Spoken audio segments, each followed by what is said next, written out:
गया था। गांव के बड़े तो इस सच्चाई को अपना चुके थे, लेकिन बच्चों को उस चुड़ैल से दूर रखना मुश्किल हो गया था। ऐसी ही गर्मी की एक रात में गांव में अनिल नाम का किसान अपनी पत्नी से बोला, अरे भाग्यवान, तुम्हें क्या लागत है? ये चुड़ैल असली है भी या नहीं? ऐसा तो नहीं कि कोई आदमी ही ये सब कर रहो होए? बाहर निकलनो तक मुश्किल कर दियो है।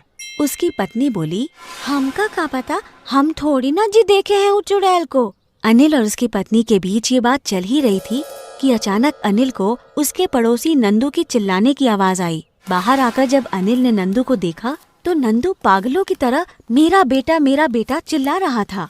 अनिल नंदू के पास गया और उसे पकड़कर बोला, अरे ओ नंदू, पगला गए हो का? अरे काहे चिल्ला रहे हो? शांति से बताओ तो। लेकिन नंदू मेरा बेटा चिल्लाता रहा। अनिल नंदू को उसके घर के अंदर ले गया और उसे पानी पिलवाया।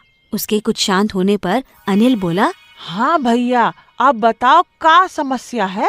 नंदू बोला, अरे अनिल, मेरा बेटा जीतू उ चुड़ैल ओखा उठा कर ले गई। जीतू बार बार बाहर जाने की जिद कर रही थो। हमने समझा बुझा के कहो कि घर में रहियो तो गिलास भर शरबत मिलिए, तो वो घर में रहने को मान गयो। लेकिन मारे शरबत बनाते जाते ही सट्टे से वो गायब। बाहर आकर देखो तो वो चुड़ैल नंदू को लेकर आसमान में गायब। मेरा बेटा ले गई, वो चुड़ैल मेरा बेटा ले गई। लुगाई तो पहले ही चली गई थी, अब हमारे बेटे को भी ले गई करमजली। ये कहकर नंदू जोर जोर से रोने लगा।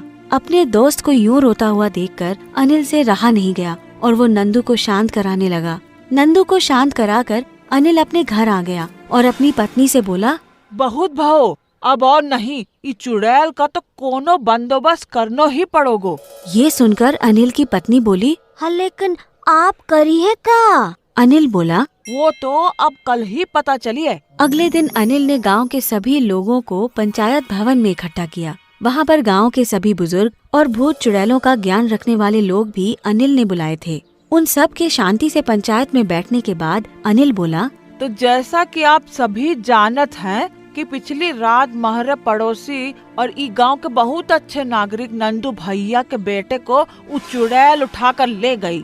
हम इस सभा में आप सबके सामने इस शपथ लेवत हैं कि उस चुड़ैल को खत्म करके रहेंगे, लेकिन ओखे लिए हमका आप सभी की जरूरत पड़ी। सभी गांव वाले अनिल की इस बात से सहमत हो गए और उस चुड़ैल से छुटकारा पाने के लिए अनिल की मदद करने को तैयार हो गए। अब सभी गांव वाले इस पंचायत में बैठकर उस चुड़ैल से छुटकारा पाने की तरकीब सोचने लगे। लगभग 3 घंटे बहुत सोचने के बाद पूरी सभा ने एक